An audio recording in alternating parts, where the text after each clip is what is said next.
عرفتوا الصوت يا شباب؟ خلوني أشوف أنتوا عرفتوا الصوت ولا لا.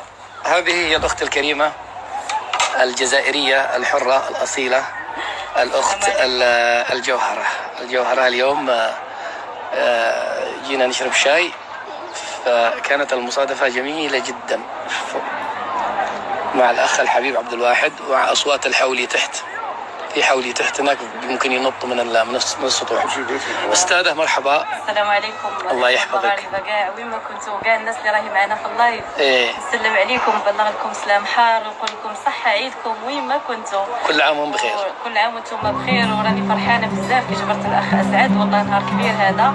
نتمنى يكونوا عند حسن الظن تاعكم. المغاربة بس والجزائريين عيديهم أيضا، والله هما عيدوا كاع سبقونا. هم عيدوا اليوم، هم سبقونا.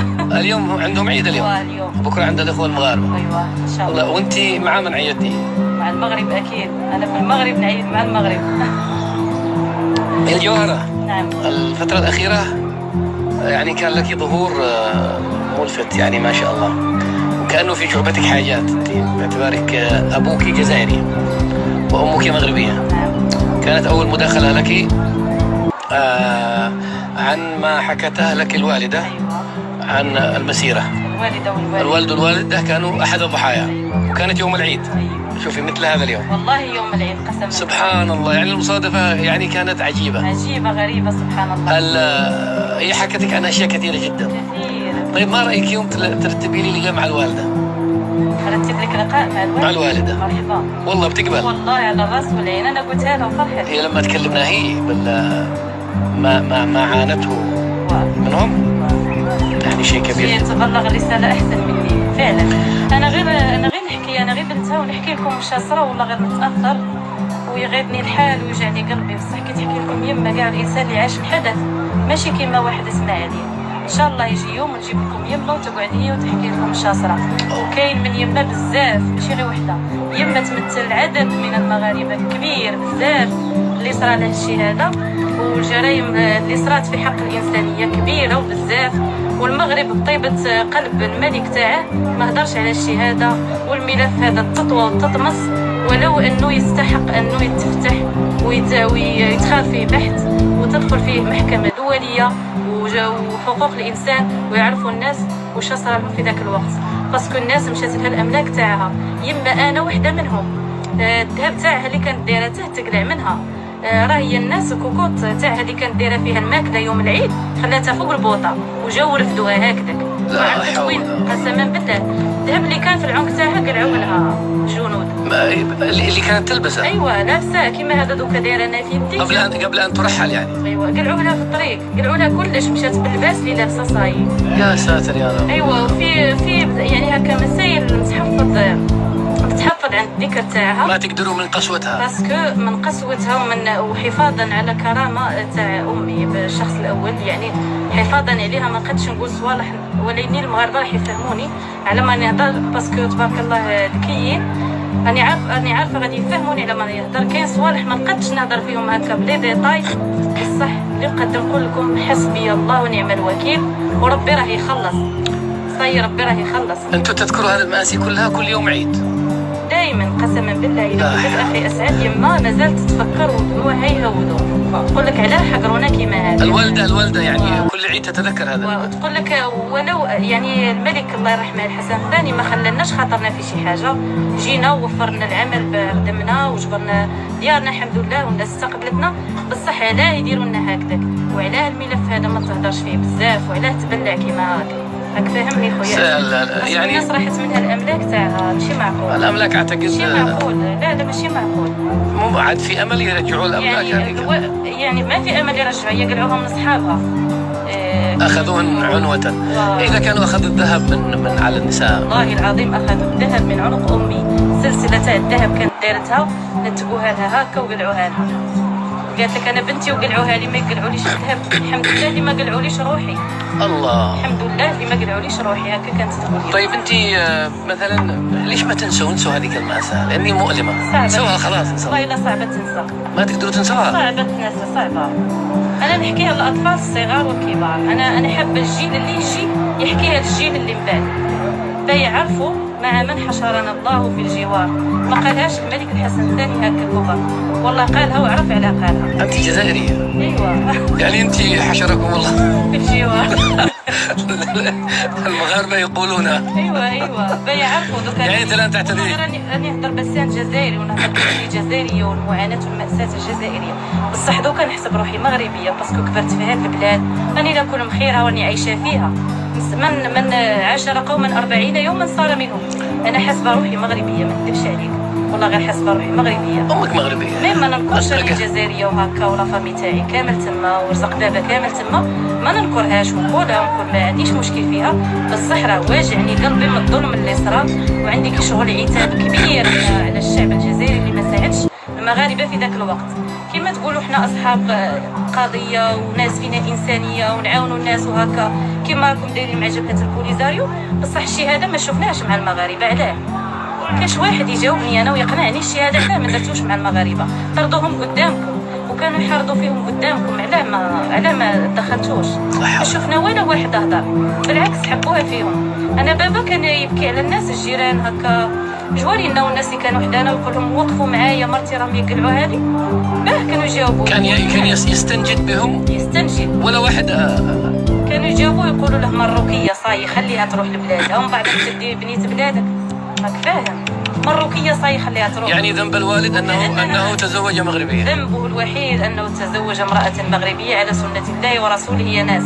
لا هو زواج متعه ولا هي علاقه غير شرعيه ولا جاب منها اطفال زينه ولا والو، تزوج منها على سنة الله ورسوله. وكانت هذه كانت النتيجة كارثية. الوالد منذ متى مات؟ متى مؤخرا؟ 2015. 2015 يعني قريب. ايوه وبعيد. 2015. وكان يكلمكم ايضا، كان مقهور كذا؟ والله العظيم. بعدين الوالد جاء هنا؟ ايوه. عاش في المغرب؟ عاش في المغرب حياته كاملة. يعني بعدين الوالد لحق الوالدة؟ جاب اختي الصغيرة ولحق عليها. يعني الحب كان علاقة قوية جدا. كان عظيم جدا. الله. كان ابويا يصحى من اليوم يسلم اليم على راسه وعلى يديه ويقول له سلموا عليها هذه راهي بركة. الله اكبر. هذه ضوعين هذه هكا كان يكبر فيها بزاف. والله يحطوا لي نساء الجزائر كامل، اختارك انت من وسطهم. طيب انت في ظل هذه التناقضات كيف ستلتئمين؟ يعني نصفك مغربي ونصفك جزائري، وكما تقولي انت مغربيه الهوى خلاص، يعني شكلك مسحتي شيء اسمه الجزائر من راسك ولا كيف يعني؟ هو نقولوا نمسحها من عقلي واعري تمسح، بصح الحب كامل تاعي راه مايل لجهه المغرب. لانك عشتي هنا؟ لاني عشت هنا والبلد هذا قدم خير كبير لوالديا، ما نقدش نكره. انا من وانا صغيره وانا نكبر وسط والديا وهما يحكيوا لي ويقولوا لي على الخير اللي قدم لهم البلاد هذا. لا الشعب ولا الملك ولا الحكومه ولا الامن ولا اي حاجه جبروها في هذا البلد، جبروا فيه الخير الوقت اللي رماهم البلد الاصل. بلدي الام انا تخلات عليا وعلى بابها، رمات في امس الحاجه ليه، حبت تشتت الاسره تاعي. لا حول ولا قوه. انا دوكا نتخيل ونقول ولو كان ما كانش بابا راجل مليح وخلى يما في المغرب وبنتها لي كيف راح تكون؟ اختك الصغيره التي فصلت عنهم وهي طفله أيوة. معاكم هنا هي؟ لا تعيش دوكا في اسبانيا. اكبر منك؟ اكبر مني. اكبر منك. اكبر مني. وعاشت فتره مع الوالد لوحدهم أيوة في الجزائر؟ عشت معاه. وانت كنت مع الوالده؟ انت لسه ما ولدت؟ لسه ما ولدتي. أيوة. يعني انت من مواليد المغرب؟ ايوه انا زاديت وخلقت في المغرب. طيب ليش اقتحمتي مواقع التواصل؟ يعني ستكون متعب على فكره، متعب. هي متعبه. ستتعرضين للتنمر، ستتعرضين يعني لن يرضوا عنك، لا الجزائريين سيرضوا ولا حتى بعض المغاربه سيرضوا. فعلا. لانه في مغاربه ينقمون على كل ما هو جزائري، حتى انت ربما. فعلا والله توصلني رسائل من مغاربه. ايوه هكا خرجي من بلادنا وانت جزائريه روحي. لا والله. الله المستعان. والله العظيم. اسالك بالله قولي لهم كلمه، قولي لهم والله يعني شو نقول لكم هكا الدنيا، بصح اني عادرتهم الشيء هذا اللي وصلهم عادراهم انايا.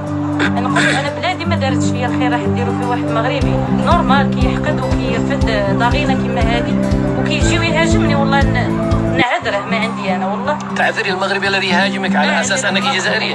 والله العظيم اني اعذره، قسما بالله العلي العظيم. لا اله الا الله. والله نعذره. والله مشكله. والله نعذره. الشيء اللي شافوه من عندنا ما ماشي ساهل. صعب. ماشي ساهل. مرت عليهم حاجات كثيره، كل خطره حاجه، كل خطره انا نرقد نفيق نلقى خبر جديد. ندخل تيك توك نفوج على روحي نلقاهم دايرين خبر جديد. انت قلتي لي كانوا يقولوا لكم في الجزائر انها الغيت صوره النمل. ايوه في رمضان. قولي لي هذه القصه. حكيتها للاخ اسعد دوكا قعد يضحك. انا كنت نصلي في رمضان نروح للتراويح يا الناس يوميا، نروح ونتبع مع الامام ونتخشع ونصنت له واش راه يقول، يعني ما يفوتنيش راني نسمع متبعه مع القران. هنا في الرباط.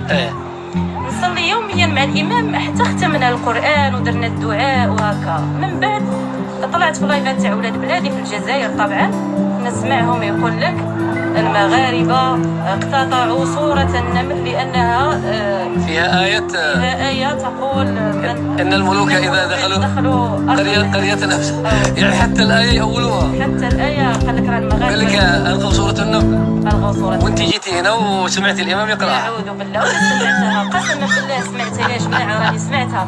وانا طلع معاهم في اللايف وقول لهم انا بنت بلادكم ما تيقوش مغاربه تيقوني انا دوكا خلقت وكبرت في المغرب بصح دائما نروح للجزائر. الصيف عندي دائما نفوت هنا من شهر 10 حتى شهر 7 تقريبا. من بعد نروح الصيف عندي كامل نفوته في الجزائر. انا بنت بلادكم تيقوني انا ماكمش تعرفوا المغاربه. انا نقولها لكم انا يقولوا لي لعنه الله وعليك انت وليتي وحده منهم هاودي ويهودوني يا ربي. ما يحبوش الحق ما يحبوش. حتى هذا عيد الاضحى سمعنا قالوا المغرب الغد. رقدت وفقت رفدت تليفوني هكا نتفرج. وين الحولي في كان حولي هنا واحد يصيح هنا. ايوه واحد كورة تحت. طيب انت الجزائر ما زلتي تروحي وتيجي؟ ايوه نروح ونجي نورمال. سألك بالله والله انك مجنونه والله. شو موديك الجزائر؟ الاهل كلهم تما نحبوا هكا. ما زال لديكم اهل هناك؟ كل اهل كلهم عائله الوالد. من ناحيه الوالد؟ كاع تما عندي عمي واحد اللي هنايا توفى الله يرحمه. قعدوا ولاده صاي كاين تجبدوا لهم موضوع الجزائر وهكا ما يحبوش وما قطعوا العلاقه صاي خلاص. اخر مره رحت الجزائر اخر مره متى رحتي؟ العام اللي فات. لا قبل العام اللي فات. ما تخافي؟ ما نخاف نورمال بصح ما نقدرش نطلع لايفات دوكا نخاف اذا لا الان لازم تعملي الف حساب. ايوه بصراحه. ايوه والله يعني انت عارفه نفسيتهم وعارفه وحشيتهم. ما فيش لا يردعهم لا دين ولا ضمير ولا حاجه فعلا.